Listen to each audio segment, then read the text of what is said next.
మున్సిపాలిటీలు కార్పొరేషన్ల వార్తలు అనేకం కవర్ చేశాం. రూల్ ప్రకారం మున్సిపల్ చైర్పర్సన్, మేయర్ వాళ్ళకి మాత్రమే వేదిక మీద కూర్చునే హక్కు ఉంటుంది.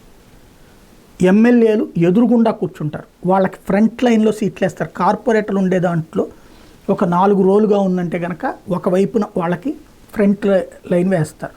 ఒకవేళ ఎక్కువ మంది ఎమ్మెల్యేలు ఉంటే 2 లైన్లు వేస్తారు. ఇది కామన్గా ఉన్నటువంటి ప్రొసీజర్.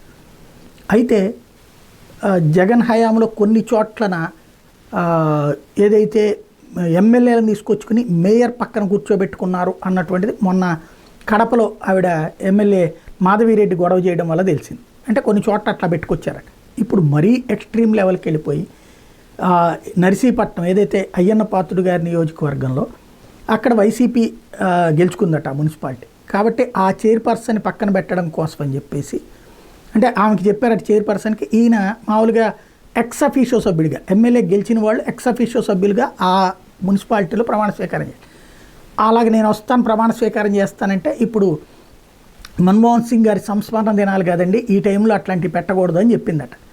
అయితే ఆమె మాటను పట్టించుకోకుండా ముందు సమావేశం పెట్టమని, ఈవెన్ డిప్యూటీ చైర్పర్సన్ కూడా రాననేటప్పటికీ స్వయంగా తనే అధ్యక్షత వహించారు అన్నటువంటిది సాక్షి రాసుకొచ్చినటువంటి వార్త. ఇదే నిజమైతే కనుక ఇంతకు మించి నిబంధనల ఉల్లంఘన, చట్ట ఉల్లంఘన అనేటటువంటిది ఉండదు.